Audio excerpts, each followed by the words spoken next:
जब दरवाजा खुला तो मैं दंग रह गया।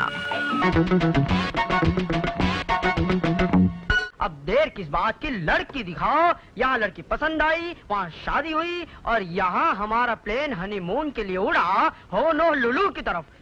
कोई बात नहीं, मैं तुम्हें हीरोइन बनाऊंगा।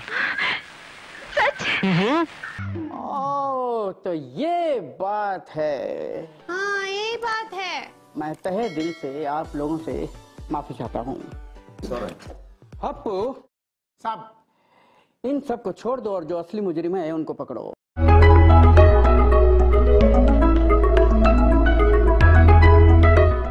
नमस्कार दोस्तों, मैं हूं समीर चौधरी। आप देख रहे हैं बॉलीवुड ब्रेक्स। शो का नाम है बातों बातों में। दोस्तों, ये हमारा बहुत ही खास प्रोग्राम है बातों बातों में, और आज हमारे साथ आज के मेहमान हैं बॉलीवुड और टीवी इंडस्ट्री के जाने माने अभिनेता किशोर भानुशाली, जो बहुत ही कमाल के अभिनेता हैं। जितने वो कमाल के अभिनेता हैं उतने ही बेहतरीन इंसान भी हैं। किशोर जी, बहुत बहुत स्वागत है आपका बातों बातों में। नमस्कार, thank you very much, thank you. बस आपने याद किया और मैं हाजिर हो गया। क्या बात है सर, मैं आपको बचपन से देखता आ रहा हूँ, और खास तौर से मुझे वो दिन याद है जब शक्तिमान देखने के लिए मैं स्कूल से बंक करके आता था। शक्तिमान नंबर 1 टॉप पर रहा हमेशा दूरदर्शन पे, और लोग बच्चे बहुत पसंद करते थे उसको। मैंने तकरीबन उसमें 60-70 एपिसोड किए होंगे या उससे ज्यादा किए होंगे। तब से लेकर आज तक मुकेश खन्ना जी, अभी मैंने उनके साथ में इंटरव्यू किया जो आप गूगल पे देख सकते हो, यूट्यूब पे, अभी 1 महीने पहले ही मैंने किया है।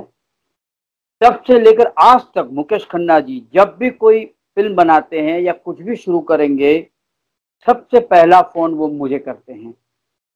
क्या बात है सर। और इतना मुझे प्यार करते हैं। अभी उन्होंने एक फिल्म बनाई थी मराठी में, अर्ध्या गंगू अर्ध्या गोंदिया, मराठी, बाद में वो हिंदी भी बनी थी।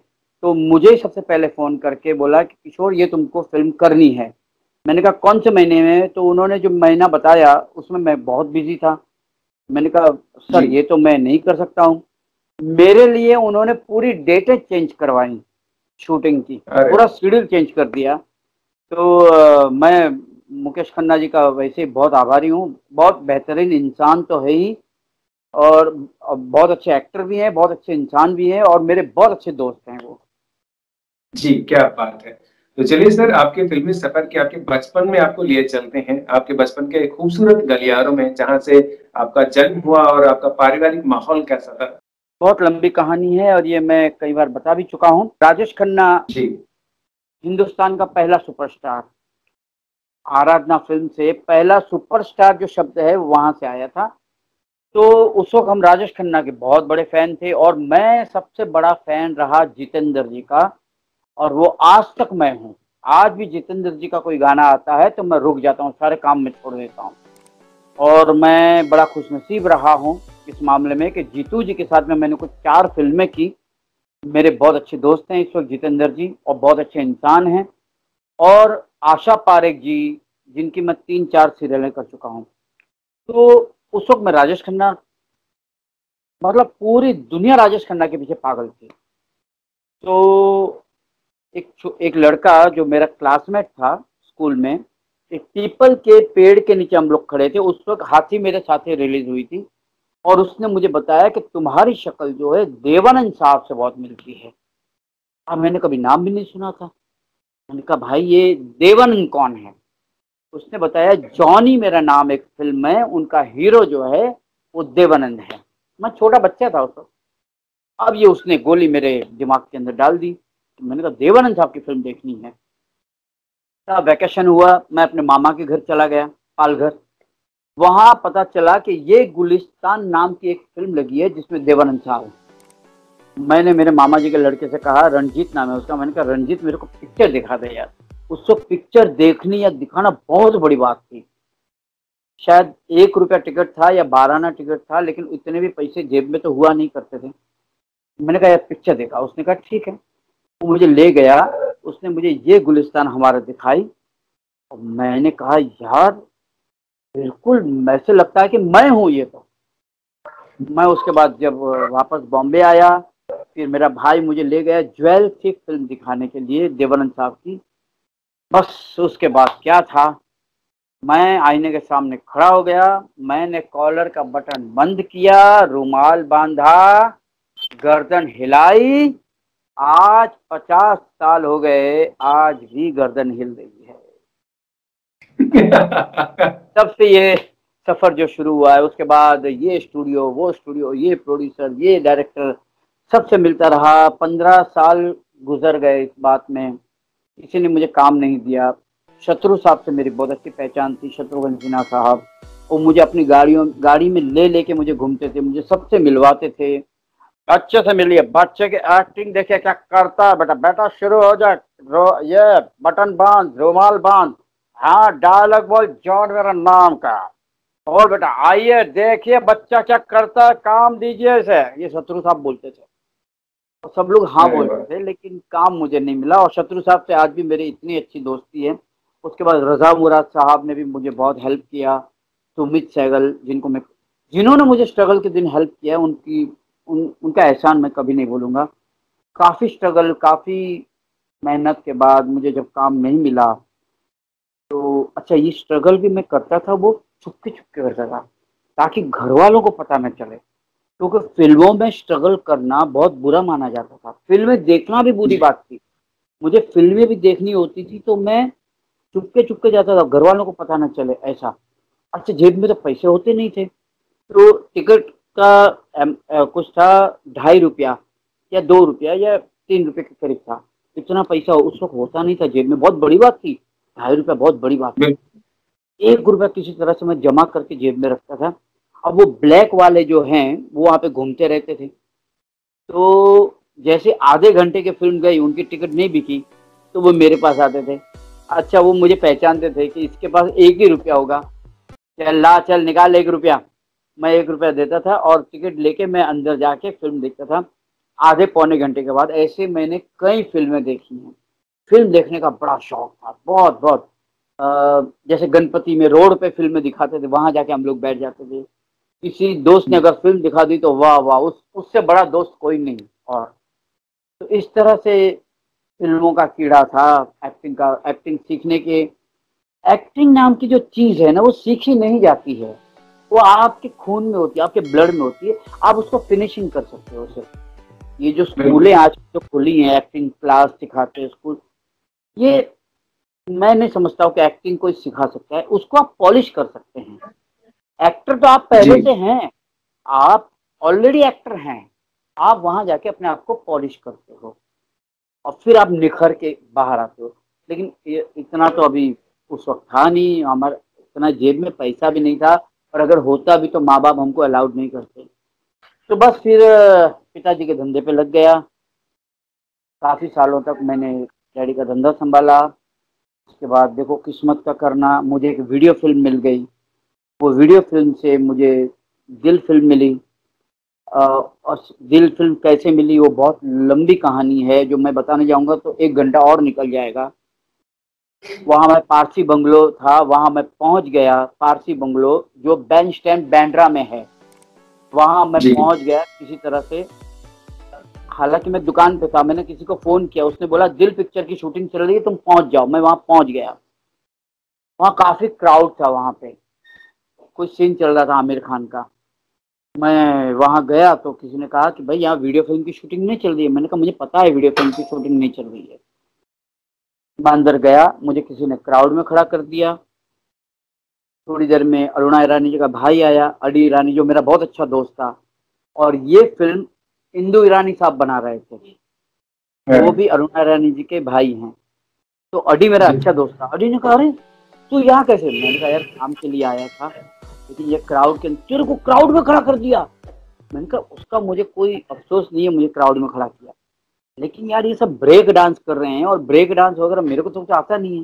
बोले तू देवानंद की एक्टिंग करना, तू छोड़ दे ब्रेक डांस वांस छोड़। मैंने कहा ओके साहब। मैंने वहाँ पे देवानंद साहब की स्टाइल शुरू कर दी क्राउड के अंदर, और वहाँ से मुझे ताली बजाने की आवाज़ आई। वो इंदु ईरानी साहब बजा रहे थे, डायरेक्टर थे इसके। मुझे बुलाया, अरे बोला तो किसके साथ आया है? मैंने कहा नहीं बस ऐसे ही, लेकिन अडी भाई मेरे बहुत अच्छे दोस्त हैं, उनके साथ मैं काम कर चुका हूँ। बोले कल आओगे? मैंने कहा बिल्कुल आऊँगा सर। सेकंड डे मैं गया, मुझे अनुपम खेर जी के साथ में पहला सीन दे दिया। और वो वन टेक ओके हुआ, और आमिर खान साहब बाद में आए। आमिर खान ने कहा मुझे ये पूरी फिल्म में चाहिए, जबकि पिक्चर 20% बन चुकी थी, मेरी तो बाद में एंट्री हुई है। बस उसके बाद मेरा रोल बढ़ता गया, picture super duper hit, golden jubilee हो गई, मुझे बेस्ट सपोर्टिंग एक्टर का अवार्ड मिला, आशीर्वाद अवार्ड मेरे यहाँ ऊपर पड़ा हुआ है, आशीर्वाद अवार्ड जो B.R. चोपड़ा साहब के हाथ से भाईदास में मिला। उसके बाद फिर मैंने पीछे मुड़ के नहीं देखा। मैंने तकरीबन 100-150 फिल्में की। ऐसा वर्ल्ड का कोई कोना नहीं है जहां मैं गया नहीं। जिंदगी में कभी नहीं सोचा था कि ट्रेन में मैं AC कंपार्टमेंट में मैं बैठूंगा। आज हर चौथे दिन मैं एयरपोर्ट पे होता हूँ। 30 साल हो गए। एयरपोर्ट भी मेरे घर के पास में 10 मिनट का ही रास्ता है। America, London, Japan, New Zealand, Australia, Singapore, Hong Kong, Bangkok, Africa, आप जहाँ जिस देश का नाम लो, मैं हर जगह पे जाके आया हूँ। बस ऐसे शुरुआत हो गई। इतने सालों का सफर रहा है सर। फर्स्ट टाइम आपको पहली मूवी मिली और उसके बाद में आपको बेस्ट सपोर्टिंग एक्टर का अवार्ड मिलता है, कैसी फीलिंग थी उस वक्त? अरे मैं सपना था मेरे लिए, तो मतलब ड्रीम ही है ना कि अरे आपने कभी सोचा नहीं था ये कि यार, मतलब ये था कि यार मैं एक्टर बनना है, मुझे एक्टर बनना है। लेकिन बाद में डैडी के बिजनेस में बैठ गया, तब तो ये फिर सपना सपना नहीं रहा था। लेकिन जब ये बेस्ट सपोर्टिंग एक्टर का अवार्ड, वो भी चोपड़ा साहब जी के हाथ से, B.R. चोपड़ा साहब के हाथ से, उस वक्त ये सपना लग रहा था मुझे, और मैं पागल हो गया एकदम। मैं खुशी के मारे पागल हो गया था कि यार सोचा नहीं था कभी कि ऐसा भी होगा। और जब मुझे दूसरा अवार्ड मिला रामगढ़ के शोले के लिए, दिल्ली में ताल कटोरा में, पंजाब कला संगम अवार्ड मीराबाई का अभी भी वहां पे पड़ा हुआ है, जो ज्ञानी जैल सिंह जी के हाथों से मुझे मिला। इतने बड़े हस्ती के हाथ से मुझे मिला। उस वक्त साहब पूरी इंडस्ट्री वहां पे मौजूद थी। शम्मी कपूर साहब, सुनील दत्त साहब, ये बड़े बड़े दिग्गज जिनको देखने के लिए, जिनकी फिल्में देखने के लिए हमने धक्के खाए, लाइन में खड़े रहते थे, धक्के खाते थे, धक्का मार के हमको निकाल देते थे बड़ी मुश्किल से। जिसका टिकट मिलता था थिएटर के अंदर जाके फिल्म देखते थे। ये नहीं देखते थे कि थिएटर में AC है या नहीं, पंखा है या नहीं, सीट फटी हुई है, बस फिल्म देखना। ये बस यही एक टारगेट था कि फिल्म देखनी है बस। और विनोद खन्ना की एंट्री, सीटियां, तालियां, जितेंद्र की एंट्री, तालियां, सीटियां, उनको देखने के लिए हम लोग तरसते थे। उनके सामने मैं खड़ा था उस दिन और मुझे अवार्ड मिल रहा था। सोचो मेरी खुशी का ठिकाना नहीं था। और मैंने सबके साथ काम किया, मनोज कुमार जी के साथ किया, जितेंद्र जी के साथ में, शशि कपूर जी के साथ में, आशा पारेख जी के मैंने 3 सीरियलें की, सलमान खान जिनके साथ में कुछ 7 फिल्में की, गोविंदा जी के साथ में कुछ 8 फिल्में की, अक्षय खन्ना, अक्षय कुमार, सबके साथ में मैंने काम किया। तो मैं अपने आप को बहुत तकदीर वाला मानता हूँ कि इतने बड़े दिग्गजों के साथ में, दिग्गज हमारे लिए तो ये फरिश्ते ही है ना, इनके साथ में इनको देखना तो छोड़ो, इनके साथ में काम करने का मौका मिला। बस एक ही अफसोस है, जिनका मैं सबसे बड़ा फैन रहा हूँ, किशोर कुमार, रफी साहब, मुकेश जी, उनको मैंने कभी नहीं देखा जी। एक बार उनको अगर दोबारा वो जन्म लें, उनको एक बार देखना चाहूंगा, रफी साहब को, किशोर मुकेश जी को। ये एक ख्वाहिश रह गई बस। जी, मैं चाहूंगा वो किस्सा जरूर शेयर करें, जब देवानंद साहब से आपकी पहली बार मुलाकात हुई और जब उन्होंने आपको पहली बार देखा तो उनका क्या रिएक्शन था? देव साहब से मैं काफी पहले तो मैंने बहुत धक्के खाए थे उनके घर के। सवेरे सवेरे मैं पहुंच जाता था, मेरे पास साइकिल थी और तो कुछ था नहीं, एक सेकंड हैंड साइकिल ली, वो मैं अपने घर जोगेश्वरी से जुहू में जाता था उनसे मिलने के लिए। वहाँ एक बार मुलाकात हुई थी देव साहब से। तो देव साहब ने ये कहा था कि देखो ऐसे रास्ते पे खड़े होकर बात नहीं होती है, आप हमारे ऑफिस पर आइए, खार में है, वहाँ बैठ के आराम से बात करेंगे। फिर काफ़ी बार मैंने कोशिश की लेकिन देव साहब से मुलाकात नहीं हो पाई। फिर एक बार सन एंड सैंड होटल में मिला था, तो देव साहब ने उस वक्त कहा कि क्या करते हो इस वक्त? मैंने कहा मैं पढ़ाई कर रहा हूँ। तो देव साहब ने कहा कि देखो इस वक्त न तुम बड़े हो न तुम छोटे हो, तुम ऐसे मकाम पे खड़े हो कि तुम्हारे लिए इस वक्त कैरेक्टर निकालना मुश्किल है। तुम एक काम करो, पढ़ाई पे ध्यान दो, पढ़ाई जब तुम्हारी खत्म हो जाए उसके बाद मेरे पास आना, उस वक्त जरूर कुछ न कुछ काम मिल जाएगा। बहुत अच्छे ढंग से बात की थी, वो भी एक दो मिनट। उसके बाद फिर मुलाकात नहीं हुई। फिर दिल पिक्चर जब रिलीज हुई तो देव साहब की तरफ से मुझे संदेशा आया कि आपको देव साहब बुला रहे हैं। मैं पागल हो गया कि मेरे गुरुदेव, मेरे बॉस मुझे बुला रहे हैं। खीरा नगर में मैं पहुंच गया, सांता क्रूज। देव साहब पूरा एक पांव टेबल के ऊपर, एक पांव नीचे, पीछे 5-6 लोग और खड़े थे, स्वेटर बंधा हुआ, और ऐसे लगता था जैसे कोई 26 साल का लड़का खड़ा हुआ है। और मैं जैसे एंट्री किया, मेरे गुरुदेव मेरे सामने खड़े थे। मैंने कहा गुड मॉर्निंग सर। बोले गुड मॉर्निंग किशोर। मैंने कहा जी सर, यही नाम है? मैंने कहा जी सर, यही नाम है। बोला हमने आपकी फिल्म देखी दिल, बहुत अच्छा लगा, बहुत अच्छा काम किया आपने।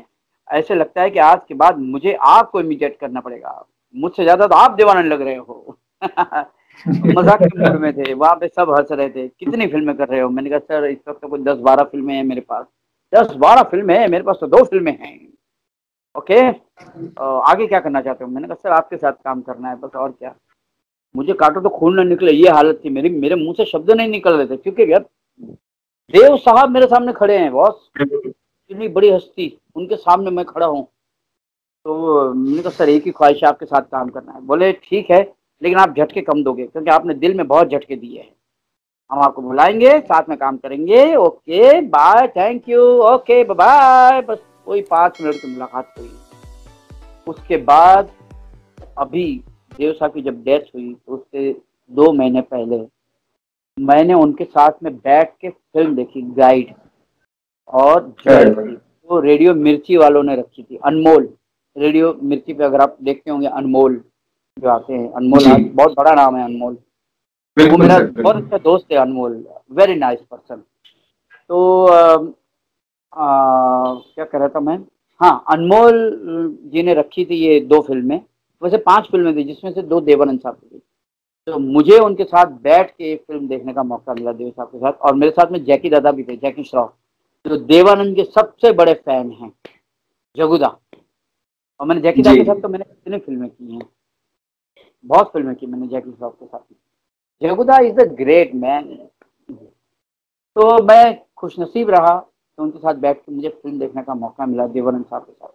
ऐसा हैंडसम हीरो, ऐसा स्टाइलिश हीरो कोई नहीं है देवानंद साहब। सच में सर, अगर कहा जाए कि जिंदा दिल इंसान किसे कहते हैं तो देव साहब को देखकर बाकायदा ये कह सकते हैं कि जिंदा दिल में इंसान यही है जो बेमिसाल है। धुएं में उड़ाता चला, वो हमेशा 4 लाइनों पे ही चले देव साहब।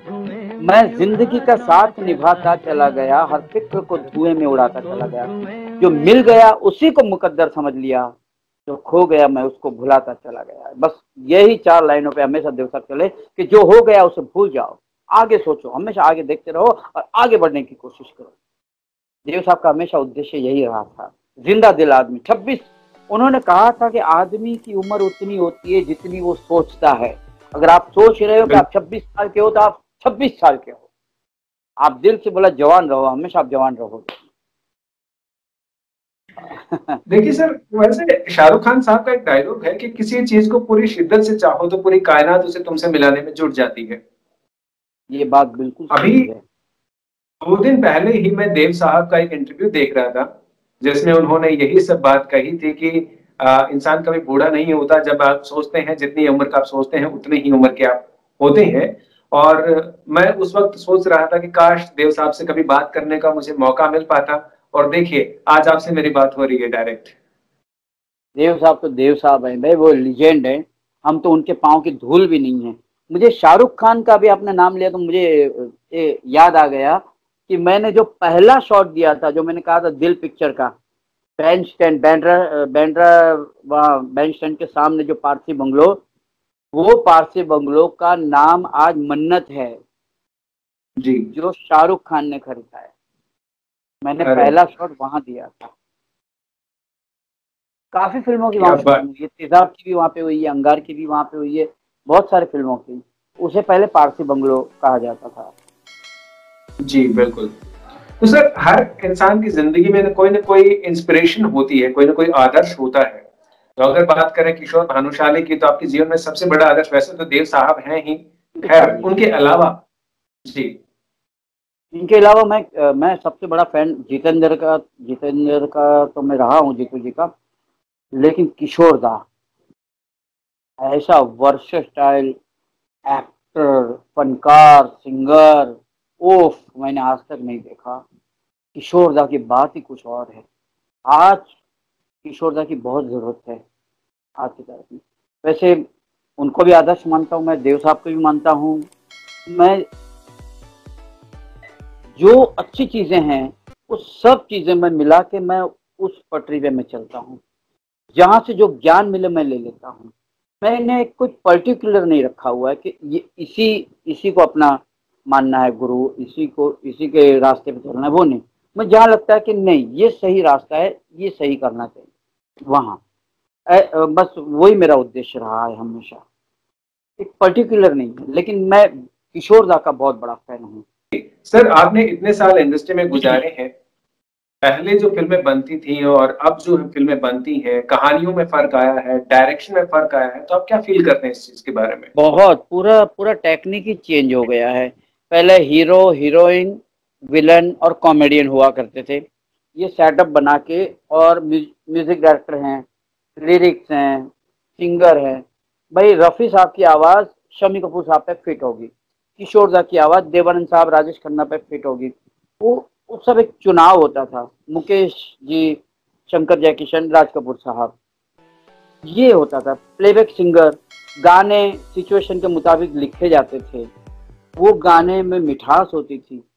वो गाने आज भी हमको याद है। मुझे 1000 गाने याद हैं, किशोर दा, मुकेश, रफ़ी साहब, मन्नाडे साहब के, महेंद्र कपूर साहब के, सब याद हैं। एक गाना अभी याद नहीं होता है इन दिनों।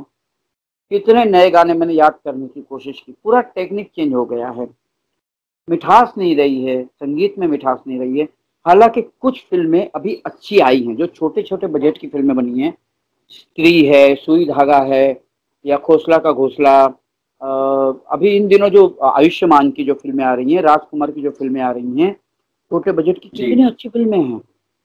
बहुत अच्छी, अभी अच्छी फिल्में, अच्छी अभी ऑडियंस में चेंज होने लगी है। ऑडियंस का जो टेस्ट भी है वो भी थोड़ा चेंज होने लगा है। ऐसा नहीं है, हर दौर में अच्छी बुरी फिल्में आई हैं, लेकिन संगीत का जो है वो स्तर जो है थोड़ा गिरता जा रहा है, मजा नहीं आ रहा है। जी। आप फिल्म देख के बाहर निकलिए, आपको गाना याद ही नहीं रहेगा कि आपने कौन सा गाना सुना था, कौन सा नहीं। और अगर आप समझो कि आज मैंने एक नया गाना याद कर लिया, तो वो 1 महीने के बाद वो पुराना हो जाता है। बिल्कुल। तो संगीत का स्तर जो है वो पता नहीं क्यों अभी तो ये हो गया कि यार आओ चलो गाना लिखो, ये फट फट फट फट लिख के दे दिया, म्यूजिक तैयार, वहाँ रिकॉर्डिंग शुरू। पहले लाइव गाना रिकॉर्ड होता था। रफ़ी साहब, लता जी, किशोर दा, इस म्यूजिशियनों के साथ बैठते थे, पूरा गाना लाइव होता था। अब नहीं है, अब ट्रैक बनते हैं, ढोलक वाला आके बजा के गया, गिटार वाला आके बजा के गया, सिंगर आके गा के गया, दूसरा सिंगर फीमेल है मेल है जो भी आके गा के गया, गाना आपका रेडी करके दे दिया। तो वो थोड़ा अखरता है मुझे कि जी। संगीत में मिठास लाओ पहले जैसी। आज भी हम लोग सर, पुराने गाने देखो गुनगुनाते हैं। बिल्कुल सर, वो पहले जो गाने थे, गानों की एक मिठास होती थी और हम आज भी उनको बखूबी गुनगुनाते हैं, और जब भी वो गुनगुनाते हैं या सुनते हैं तो चेहरे पर एक मुस्कान आ जाती है। आजकल के जो गाने हैं उनमें कहीं ना कहीं ना तो लिरिक्स समझ में आते कि आखिर लिरिक्स है क्या। ठीक है, जैसे तुकबंदी नजर आती है और बस डिक्चिक डिक्चिक डिक्चिक का म्यूजिक सुनाई देता है। हाँ, दूसरा फिल्में इतनी फास्ट, वो टेक्निक कुछ इतना फास्ट हो गया है, ठहराव नहीं है। न म्यूजिक में ठहराव है, न सीन में ठहराव है। वो इतना फास्ट सीन, आज एक्शन भी देखो तो इतना एक्शन फास्ट हो गया, इतना एक्शन फास्ट हो गया कि आप जब तक वो एक चीज देखो तब तक तो वो दूसरी आ जाती है। अगर आप एक्शन फिल्में देखो तो ठहराव नहीं है, संगीत में भी नहीं रहा। लेकिन जैसे कि मैंने बताया कि छोटी छोटी फिल्में आजकल बहुत अच्छी बन रही हैं, जी। लोगों का टेस्ट अच्छा बनता जा रहा है। देखो लोग क्या बोलते हैं कि अरे यार लोग देखते नहीं है, अरे लोग देखेंगे, आप अच्छी चीजें दो, लोग देखते हैं। बिल्कुल। गैंग ऑफ वसेपुर अगर आप देखें, उसमें अलग ही एक्शन था, पूरा आप एक्शन देखिए अलग है और लोगों ने पसंद किया।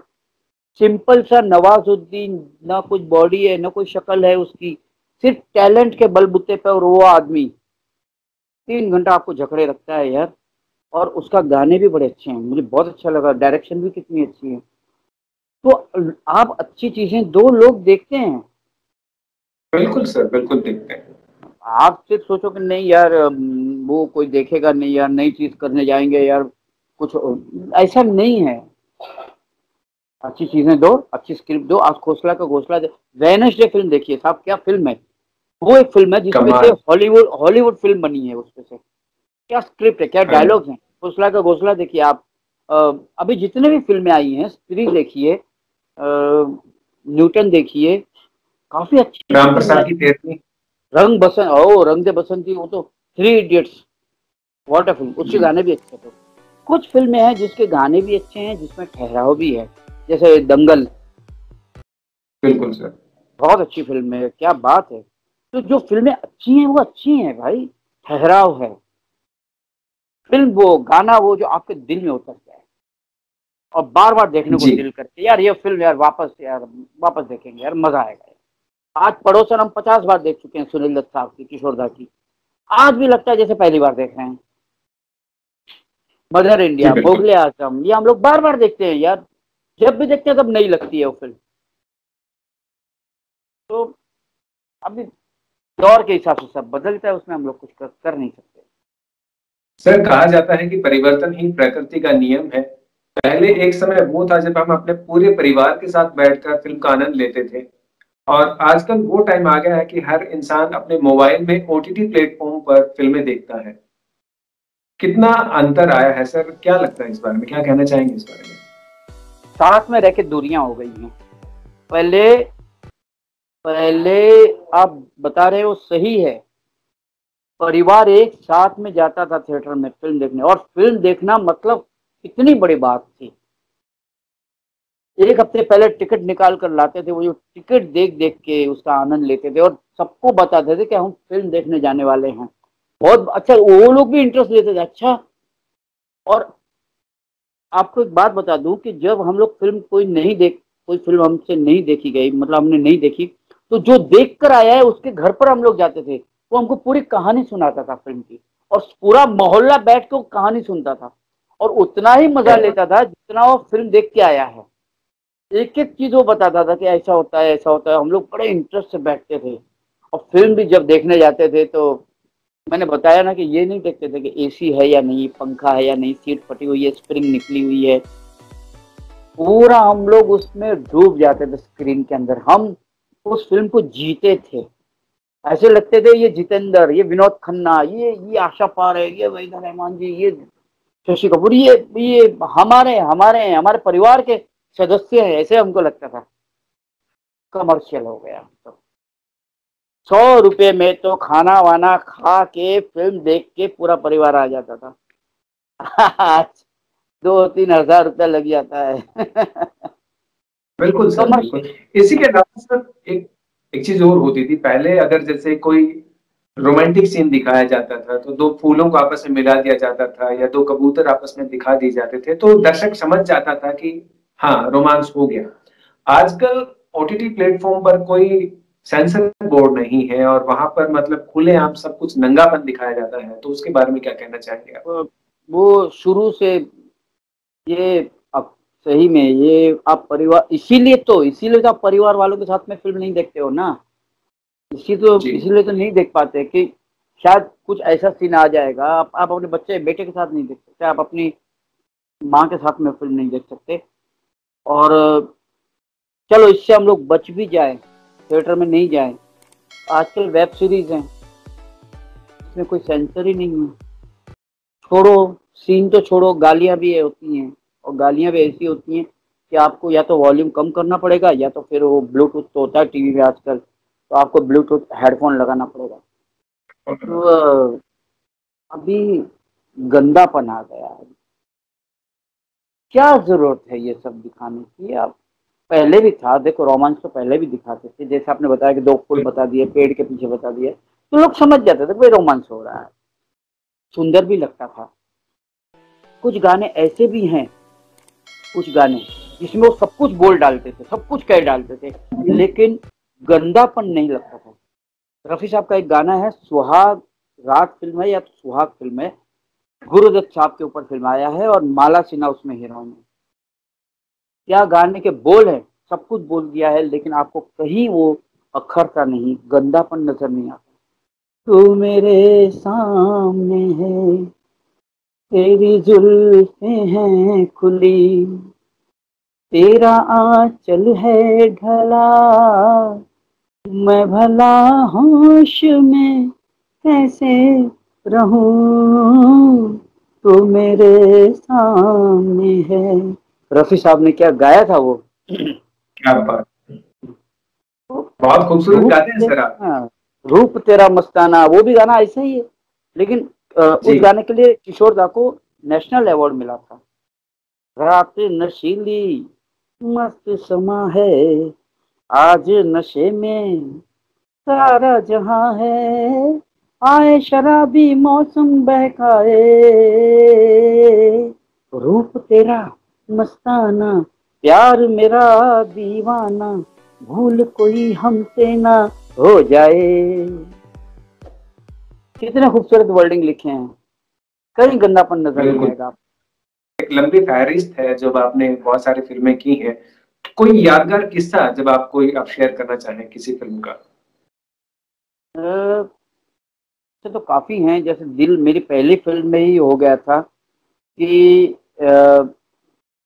माधुरी जी जब आती हैं कॉलेज में, तो हमारे हीरो जो है आमिर भाई, आमिर खान, वो क्या करते हैं, अपना हाथ हटा के माधुरी के कंधे से मेरा हाथ रख देते हैं, अगर आप देखें तो। उसके बाद माधुरी बिल्कुल पीछे मुड़ के देखती हैं तो मैं नजर आता हूँ और मेरा फिर डायलॉग है। तो ये 3 रिटेक हो गए थे मेरे से। तो इंदु ईरानी साहब ने कहा, तू तो यार वन टेक आर्टिस्ट है, आज तेरे को हुआ क्या है। तो माधुरी जी ने भी मुझे पूछा, बोला क्या किशोर तेरे को आज हुआ क्या है, 2-3 रिटेक कैसे हो गए। मैं वो दीदी बोल रहा था उसको, 35 साल पहले की बात कर रहा हूँ, 30 वर्ष दीदी। तो ये कि आपका ये कंधा जो है एकदम खुला है और मुझे हाथ रखने में बड़ा डर लग रहा है। दूसरा ये, मैंने कहा आज कैमरामैन जो है चेंज हो गए हैं, वो पप्पू भाई आ गए थे, नहीं तो वो थे अपने अनीता राज जी के भाई थे, क्या नाम भूल गया मैं। तो उस दिन दूसरे कैमरामैन थे और वो पलक नहीं झपकते थे, वो ऐसे देखते थे, उनकी पलक झपकती नहीं थी, वो मेरे को ऐसा देख रहे हैं। माधुरी जी ने कहा, तू उसकी तरफ देख मत था, और तू मेरे को दीदी बोलता है, तू मेरे से डरता क्यों है, बिल्ला साथ रख, कुछ नहीं होगा। मैंने कहा ओके, और फिर वो टेक हो गया था तुरंत ही फटाफट। तो ये तो था। दूसरा ये था, उन दिनों मोबाइल नहीं था, पेजर कुछ भी नहीं था। संजय दत्त के साथ में मैं एक फिल्म कर रहा था, महानता, शूटिंग थी चांदीवली में। मुझे किसी ने बोला, जिसने भी फोन किया, बोला शाम को शूटिंग पे आ जाना, 6 बजे की है, महानता। उनका ओके। उसने मुझे जो स्टूडियो का नाम दिया, हालांकि चांदीवली में ही था वो, लेकिन दूसरे स्टूडियो का नाम दे दिया। मैंने अभी तक गाड़ी वाड़ी कुछ खरीदी नहीं थी, मैं रिक्शा से जाता था और मैं कपड़े अपने साथ में लेके जाता, बैग वगैरह। मैं उस स्टूडियो पे पहुंच गया, वहाँ कोई नहीं। मैंने कहा भाई शूटिंग, संजय दत्त और माधुरी जी, उसमें माधुरी थी, महानता फिल्म। बोले यहाँ तो कोई शूटिंग नहीं है, यहाँ एक छोटे फिल्म की शूटिंग चल रही है। अभी मोबाइल तो है नहीं, मैं कैसे, मैं अंधेरा, वहां पे जंगल बिल्कुल, मैं वहां से चलते हुए जंगल से आ रहा हूँ अंधेरे में। मुझे वो स्टूडियो में किसी ने बोला कि शायद वो स्टूडियो में चल रही होगी, चांदीवली का जो पहला स्टूडियो वहां पे। वहां से मुझे आधा पौना घंटा या 1 घंटा लग गया आने में। मैं चलते हुए बैग लेके आया, मुझे कोई रिक्शा नहीं मिला, अंधेरा बिल्कुल। वहां मैं पहुंचा, वो डायरेक्टर जो थे अफजल भाई, वो बड़े, अरे तू अभी आ रहा है यार, संजू तेरा वेट कर रहा कब से, तेरा संजू के साथ में सीन है, तेरा मेन सीन तेरा है आज संजू के साथ में। और संजू बाबा भी आ गए थे, वो तो रेडी थे। मैंने कहा मेरी कोई गलती नहीं, मेरे को फोन किसने किया था, जिसने फोन किया था मेरे को गलत जगह पे पहुंचा, मैं वहां से पैदल आ रहा हूँ, उससे संजू बाबा ने मेरे को बचा लिया। अरे यार वो आ गया है ना, देखो वो कितना परेशान है, पसीने से पूरा तरबतर है, हाथ में बैग है, वो बेचारा जंगल से पैदल आ रहा है, ऊपर से तुम इसको डांट रहे हो। आ गया कैसे भी करके, अगर ये नहीं आता तो तुम क्या कर लेते हो। उल्टा संजू बाबा उनको बोल रहे हैं, किशोर तो तैयार है। मैंने कहा बिल्कुल तैयार हूँ सर। चल फटाफट मेकअप कर ले, ये कपड़े चलेंगे, ओके चलो। मैंने 2 मिनट में मेकअप किया और फिर मैंने वो लंबा सीन था, बहुत लंबा सीन था वो संजू बाबा के साथ में, वो मैंने उस वक्त किया था। वो मैं इतना थैंक यू बोला बाबा, मैंने कहा बाबा यार आपने बताया, अरे ठीक है यार कुछ नहीं है, डरने का इन लोगों से। उसी दिन मुझे और संजू बाबा को एक शो में जाना था और बाबा की गाड़ी लेके ड्राइवर कहीं चला गया। नहीं उस दिन नहीं, उसके बाद, हाँ उसके कुछ दिनों के बाद मैंने एक सेकंड हैंड गाड़ी खरीदी थी, ये मारुति, वो जो मारुति आती थी ऐसे आगे आगे वो था, बाद में मारुति वैसी आई थी, पहले वो थी, सेकंड हैंड मैंने खरीदी थी। हाँ हाँ कुछ दिनों के बाद मैंने वो खरीदी थी और बाबा के साथ ही मेरी शूटिंग, और हमको जाना है बिरला मातोश्री, वहाँ किसी ने बुलाया था चीफ गेस्ट में। तो बाबा बोला किशोर तेरे पास गाड़ी है क्या? मैंने कहा है लेकिन खटारा गाड़ी है मेरी, चलेगा ना? चलते हैं। मेरी गाड़ी आने में साले 2 घंटा लग जाएगा, वो लेके गए ड्राइवर कहीं पे बाजार बनाने वाना, चल। मैंने कहा भाई एसी भी नहीं है बाबा मेरी गाड़ी में। बोल ना यार एसी को मैं चलाऊंगा, मेरे को आती है। मैं बोला मेरे को नहीं आती है चलाने, मेरा भतीजा, आज तो मेरे को अभी तो आती है, उसको मेरे को गाड़ी आती नहीं थी, मेरा भतीजा चलाता था। तेरे भतीजे को बोल घर पे जाए, मैं चलाऊंगा। मैं बाबा और अफजल भाई हम लोग बिरला मातोश्री गए, वहाँ शो किया, बाबा ने मेरी गाड़ी चलाई और वहाँ पे महालक्ष्मी पे आज भी एक जूस सेंटर है जहाँ पे सब लोग जूस पीते हैं, आज भी है वो महालक्ष्मी, हाजी अली पे। वहाँ पे हम लोगों ने जूस पिया, मैंने, बाबा ने, अफजल भाई ने। फिर बाबा मेरे को बैंड्रा लेके गए अपने घर पे और उनका वहाँ पे ड्राइवर था, बोला किशोर को छोड़ दे घर पे, उसको आती नहीं है चलानी। और फिर मेरे को उनके ड्राइवर ने मुझे, तो मैं इतना शुक्रगुजार था बाबा का, संजू बाबा का। आशा पारेख जी ने मुझे बहुत हेल्प की, आशा पारेख जी के साथ में मैंने 3 सीरियलें की। जीतू भाई जितेंद्र जी के साथ में मैंने पहली फिल्म की शिवराम, और दूसरी फिल्म की बात एक रात की या ये रात फिर न आएगी, हाँ ये रात फिर न आएगी, ऐसी कुछ तो फिल्म थी, फिल्मिस्तान में शूटिंग थी जिसमें लक्ष्मीकांत बेर्डे भी थे। तो एक लंबा सीन था, बहुत लंबा सीन था, मेरे कुछ रिटेक हो गए, 3-4 रिटेक, बड़ी बात, क्योंकि नेगेटिव होता था। आज तो डिजिटल है, आज तो प्रॉब्लम नहीं है। तो जीतू जी का क्या हुआ था?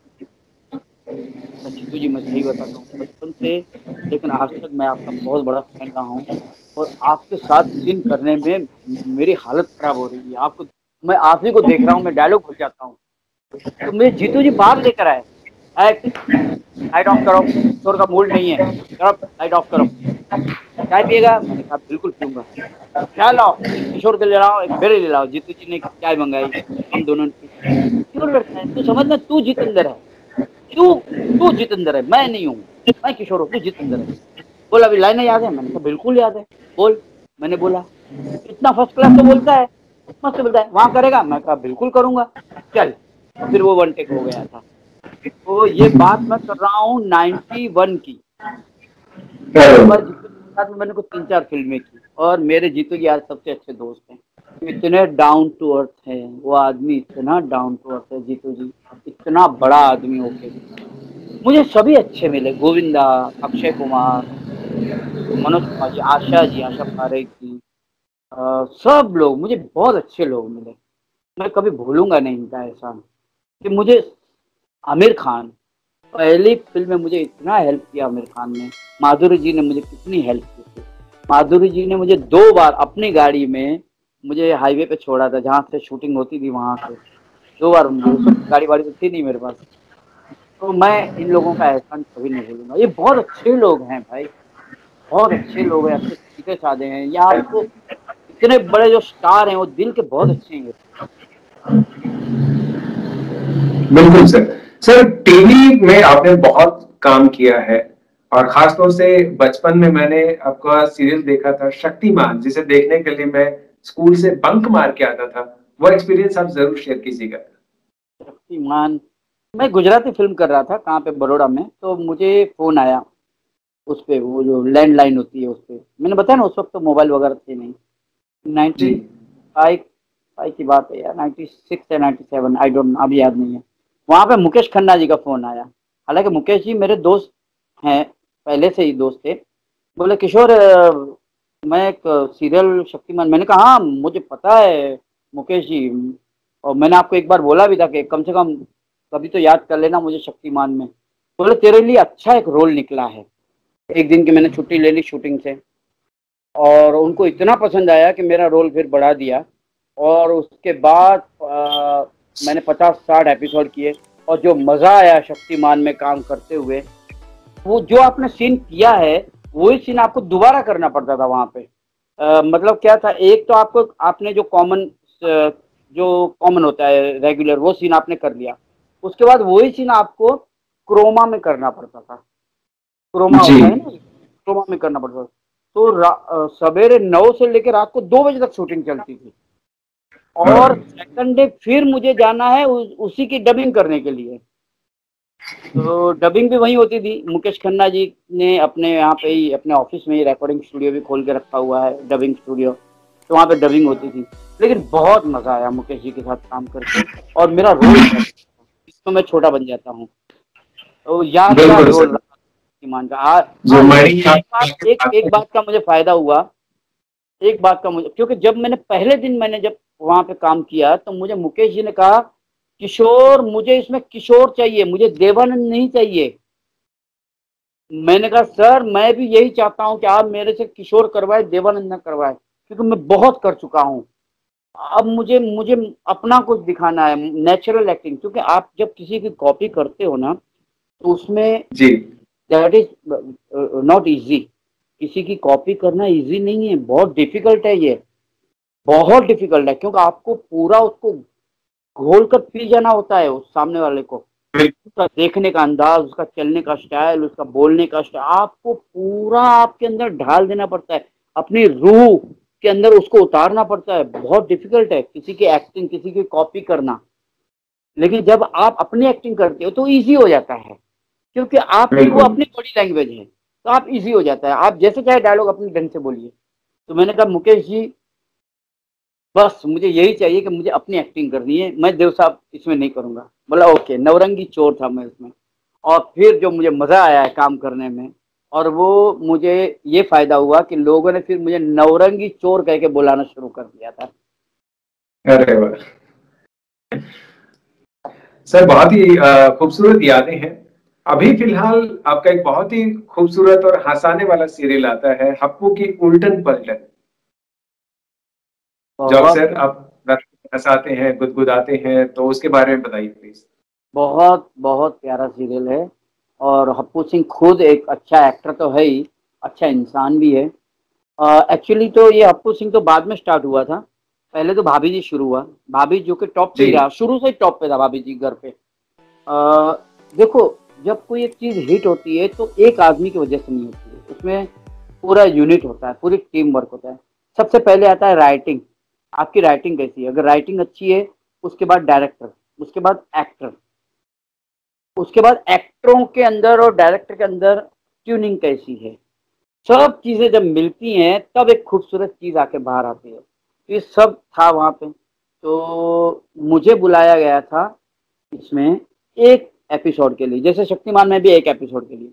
तो मैं अनीता भाभी का मैं अंकल बना था। फिर कुछ 15 दिन के बाद फिर फोन आया मुझे, और मुझे कमिश्नर का रोल दे दिया। मैंने कहा मैं कमिश्नर तो लगता नहीं हूँ, क्योंकि मेरी हाइट तो 5 फुट 3 है, इतना सा कमिश्नर कैसे हो सकता है। बोले करके देखिए। इतनी सी मुछ दे दी, और वो कमिश्नर का जो है कैरेक्टर सुपर हिट हो गया। और मुझे भी बाद में अच्छा लगने लगा कि नहीं यार, कमिश्नर होगा तो ऐसा ही होता है। उसके बाद फिर मैं अमेरिका चला गया, और मुझे वहाँ से फिर मुझे यहाँ से फ़ोन आया कि आप अमेरिका से कब आ रहे हो। मैंने कहा बस 15 दिन के बाद मैं आ रहा हूँ। तो बोले आते ही जल्दी आप मिलिए। मुझे बताया नहीं था इन्होंने कि दूसरी सीरियल है। बोले आज आ जाइए। आप आ गए अमेरिका से? मैंने कहा हाँ। तो 2-3 दिन के बाद मुझे बुला लिया। वहां गया तो ये हप्पू सिंह की उल्टन पलटन। अरे मैंने कहा ये तो नई सीरियल है। बोला लेकिन वो ही है, दरोगा हप्पू सिंह ही है, और आप उसमें कमिश्नर ही हैं। और सही मानिए मुझे जो मजा आ रहा है काम करने में, इतने अच्छे डायरेक्टर जो हैं हमारे, ऋत्विक भाई और प्रफुल्ल भाई भी हैं। कभी ऋत्विक भाई आते हैं, कभी अपना प्रफुल्ल भाई आते हैं। भाई हमको फ्री छोड़ देते हैं वो लोग कि आप जितना सीन अच्छा बना सकते हो बनाइए। और मेरी हप्पू सिंह में, और हमारा एक और है मनोहर, हम तीनों में, और हिमानी शिवपुरी जी, बड़े बड़े जी अच्छे अच्छे एक्टर हैं। हम लोगों में इतनी अच्छी ट्यूनिंग है कि जो सीन होता है उसको हम थोड़ा इम्प्रोवाइजेशन करके हम उसको करते हैं। और सही बताता हूँ, बहुत मजा आता है काम करने में हापू सिंह में। भाभी जी में भी इतना ही मजा आता है। और सीरियल बिल्कुल आज टॉप पर है, देखिए हापू सिंह टॉप पर है। बिल्कुल सर, बिल्कुल बिल्कुल, मैं अक्सर देखता हूँ और बहुत इंजॉय करता हूँ उस सीरियल को, बहुत कहीं मजा आता है आपको देखने में। उसमें आपको गंदापन नजर नहीं आएगा हापू सिंह में या भाभी जी में, कहीं पूरी फैमिली के साथ बैठ के देख सकते पूरी फैमिली के साथ में। और कहीं हैं। आपको ओवर खूबसूरत बात। एक्टिंग या ऐसा कुछ नजर नहीं आएगा, सब नेचुरल एक्टर रहेंगे। सब नेचुरल एक्टिंग करते बिल्कुल। हैं उसमें, और एक्टर बहुत अच्छे हैं, डायरेक्टर अच्छे हैं, जी राइटर मनोज संतोषी साहब हैं, हमारे प्रोड्यूसर बहुत अच्छे हैं। तो सब अच्छा होता है तब एक चीज उभर कर आती है। बिल्कुल सर, बिल्कुल। तो परिवार के बारे में थोड़ा बताइए सर कि परिवार में कौन कौन है और सबसे ज्यादा सपोर्टिव कौन है, क्योंकि मैनेज करना थोड़ा सा मुश्किल हो जाता है, क्योंकि एक साइड में फिल्मों पर भी ध्यान देना है, डेट्स ऐसी होती हैं, और उसके बाद में परिवार के लिए टाइम निकालना, कैसे निकाल नहीं पाते नहीं, हैं? मैं शूटिंग खत्म होती है सीधा घर पे आता हूँ। जितना हो सके मैं ज्यादा मैं परिवार को ही टाइम देता हूँ। और जी हमारे घर में कभी कोई शूटिंग शूटिंग की फिल्मी माहौल बिल्कुल नहीं है। सीधा सादा हमारा खाना पीना भी बिल्कुल, हम लोग प्योर वेजिटेरियन हैं। हम लोग गुजराती हैं, कच्छी लोग हैं। तो पूरा सीधा सादा सिंपल। दो बेटे हैं, वाइफ है, बहू है। कभी कोई फिल्मी बातें यहाँ नहीं। हाँ, टीवी देखते रहते हैं, फिल्में देखते रहते हैं, और जब भी टाइम मिले मुझे तो मैं अपना, ये देखे माइक बाइक है, स्पीकर है, इस पे अपने गाने वाने गाते रहता हूँ। तो ऐसा पूरा है, मतलब अभी तो लॉकडाउन है, नहीं तो ज्यादातर हम लोग महीने में एक बार या दो बार कभी टाइम मिला तो होटल में जाके सब लोग पूरा परिवार हम लोग खाना वाना खाते हैं। पूरा जी परिवार के साथ में ही मेरा जीवन व्यतीत होता है। और कभी कभार हमारे बहुत अच्छे मेरे प्यारे प्यारे दोस्त है, वहां चला जाता हूँ। सीधा साधा जीवन है, कोई नखरेबाजी नहीं है, कुछ नहीं। न मैं सिगरेट पीता हूँ, न दारू पीता हूँ, न गुटखा खाता हूँ। पूरा सिंपल सीधा साधा। बस जी काम को एंजॉय करता हूँ, मैं काम का बहुत एंजॉय करता हूँ। मुझे काम, एक्टिंग मिले, स्टेज शो मिले, मैं पूरा एंजॉय करता हूँ बस। जी सर, हर इंसान की जिंदगी में एक लम्हा कोई ना कोई ऐसा होता है जिसे इंसान कभी भूला नहीं पाता। अगर बात करें किशोर भानुशाली जी की, तो ऐसा कौन सा लम्हा है जो आपको हमेशा ताउम्र याद रहता है और हमेशा याद रहेगा? तो कुछ याद नहीं आ रहा है अभी, लेकिन हाँ, एक बार ऐसा हुआ था कि मैं फिल्मों मैंने सबको बोल दिया था कि मैं फिल्मों में काम करूंगा। और मुझे एक प्रोड्यूसर ने बोला था कि ये 3 फिल्में हैं जिसके लिए तुम गुजरात चलोगे, तीनों फिल्मों में तुम हम काम कर रहे हो। उस वक्त मैं बच्चा था, स्कूल जाता था। मेरी खुशी का ठिकाना नहीं था, पागल हो गया था कि मैं मुझे फिल्मों में काम मिलेगा यार। गुजराती फिल्म थी वो, 3 फिल्में बन रही थी। लेकिन फोन तो था नहीं उस वक्त, मेरे घर में भी कभी फोन नहीं था। मैंने बाजू वाला का एक फोन था, वो नंबर दे के रखा हुआ था। काफी दिन हुआ उनका फोन बोन नहीं आया। 1 महीना बीत गया, 2 महीना बीत गया, फिर मैं एक दिन उनके घर पे चला गया। हालांकि घर बहुत दूर था, मैं यहाँ से ट्रेन पकड़ के गया, वहां से बस पकड़ के गया, फिर उनके घर पे पहुंचा। पता चला कि वो लोग तो कब से शूटिंग के लिए निकल भी गए हैं। उस वक्त मेरे जी पाँव के नीचे से जमीन निकल गई थी कि मैं क्या करूं।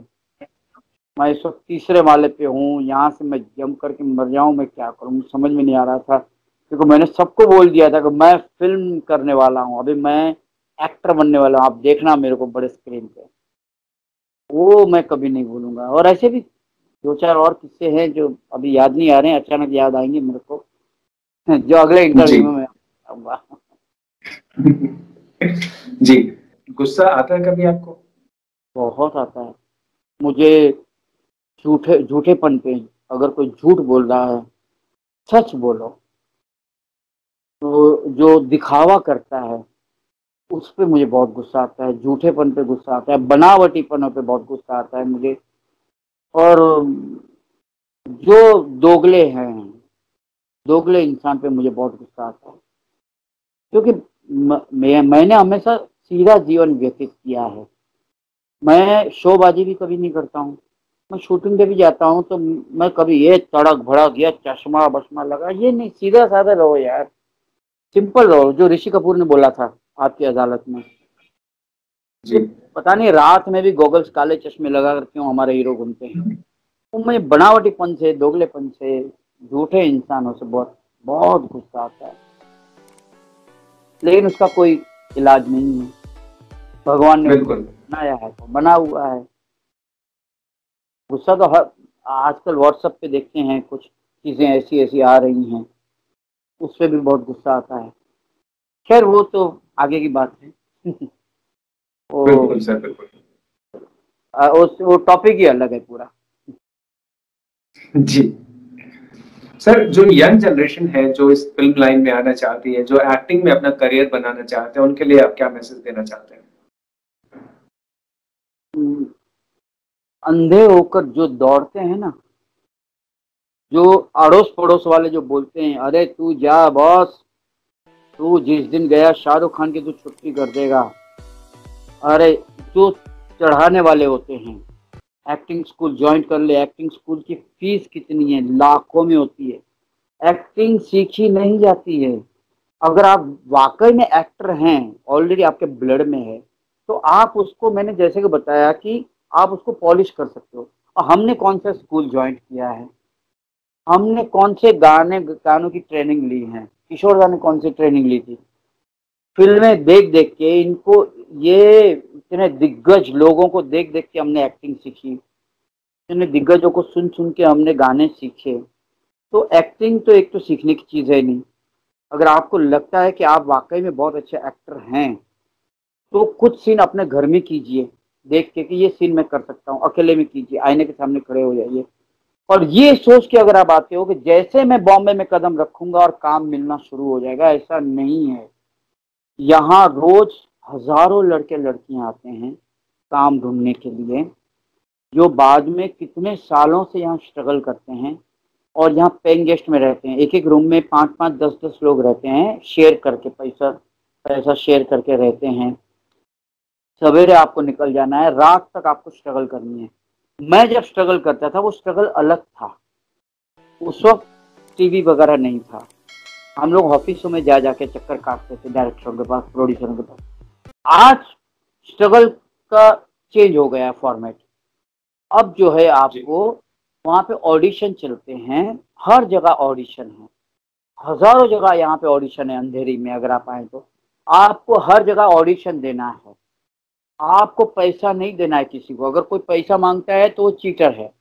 आपको ऑडिशन देना है, आप ऑडिशन दीजिए। वहीं आसपास में बहुत सारे चलते रहते हैं ऑडिशन। आपका फ़ोन नंबर लिया जाता है, एक बोर्ड आपके हाथ में होता है, फ़ोन नंबर आप अपना लिखिए, आपकी उम्र लिखिए, आप अपना नाम लिखिए, और किसने आपको भेजा है या आप डायरेक्ट आए वो लिखिए बोर्ड के ऊपर, और फोटो लेंगे, प्रोफाइल देंगे। उसके बाद आपको जो डायलॉग दिया जाएगा वो आपको बोल के दिखाना है। आपने बोल दिया, आप अगर पसंद आ गए तो आपको कॉल आएगा और आपको बुला लिया जाएगा। तो उनको जी मैं बोलना चाहता हूँ कि अगर कोई पैसा मांगता है कि मैं आपको काम दिला दूंगा, पैसा दो, तो प्लीज मत करना ऐसा। और ये मत सोचना कि ये हलवा है, वहां जाते ही काम मिलना शुरू हो जाएगा। आपने ऑडिशन दे दिए, मैंने 100-150 फिल्में की हैं, मैं आज भी ऑडिशन देता हूँ, आज भी हमको ऑडिशन देना पड़ता है। जो वो अब ये नहीं देखते कि आपको कितना तजुर्बा है, आप कितने पुराने एक्टर हैं, इतना है रिस्पेक्ट वहाँ पे बहुत मिलती है कि अरे अरे सर प्लीज आइए आइए, आप लाइन में मत खड़े रहिए, प्लीज आ जाइए, आप ऑडिशन दे दीजिए। इतना है कि रिस्पेक्ट मिलती है। बाकी ऑडिशन आज हमारा हमारा भी वो लोग लेते हैं कि मेरा लुक बिल्कुल देख सर। लो कि मैं उस रोल में जमूंगा या नहीं, उस कैरेक्टर में, वो अच्छी बात है। तो यहाँ पे अब ऑडिशन का फॉर्मेट आ गया, आपको ऑडिशन देना पड़ेगा।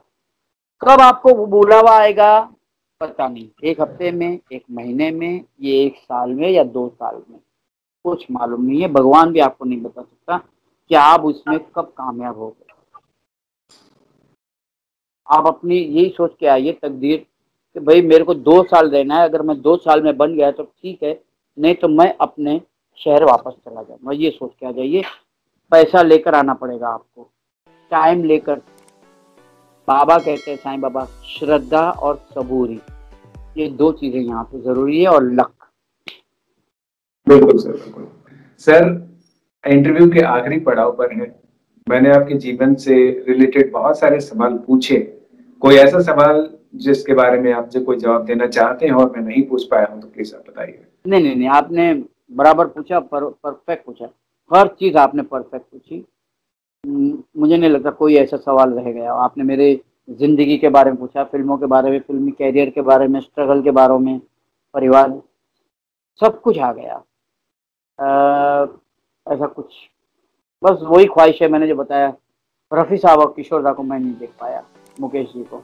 लेकिन फिर भी हम लोग खुशकिस्मत है कि आज हम लोग पुराने यूट्यूब पे उनके वीडियो देखते हैं, रफ़ी साहब, किशोर दा के, उनको लाइव देखते हैं। ये हमारी खुशकिस्मती है, ये हमारे फरिश्ते हैं यार। हम लोग बहुत तकदीर वाले हैं कि हमारे धरती पे ऐसे लोगों ने जन्म लिया है। और क्या music director, HD Burman, RD Burman, Madan Mohan, Kalyani Anand ji, Laxmikant Pyarelal, Rajesh Roshan, और लिरिक्स भी ऐसे मजरू सुल्तानपुरी, साहिल लुधियानवी, और हमारे कुछ देशभक्त जैसे भगत सिंह जी, लाल बहादुर शास्त्री, सरदार वल्लभ भाई पटेल। हम लोग खुशकिस्मत हैं कि हमारे धरती पे ऐसे लोगों ने जन्म लिया है। और लता मंगेशकर, आशा भोसले, अमिताभ बच्चन, खुशकिस्मत हैं कि ऐसे लोगों ने हमारी धरती पे जन्म लिया।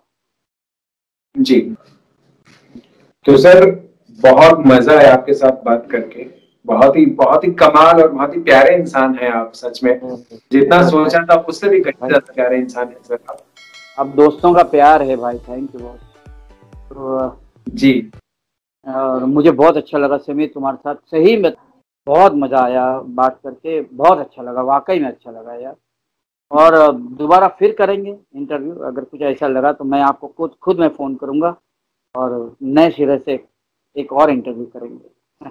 क्या बात है सर, थैंक यू सर। जो पहली बार इस बॉलीवुड ब्रेक्स चैनल को देख रहे हैं सर, मैं चाहूंगा कि एक बार देव साहब के अंदाज में नए दर्शकों के लिए आप कहें। बॉलीवुड ब्रेक्स देखने वालों को किशोर भानुशाली यानी कि देवानंद यानी कि भाभी जी घर पे है का कमिश्नर ऑफ पुलिस रेशम पाल सिंह का प्यार भरा, मस्ती भरा नमस्कार। हमेशा देखते रहिए बॉलीवुड ब्रेक्स। Thank you. क्या बात है sir, thank you so much sir. और मैं भगवान से दुआ करूंगा कि आप हमेशा इसी तरीके से हंसते रहें, मुस्कुराते रहें और इसी जिंदादिली के साथ हमें हंसाते रहें। Thank you, bye bye.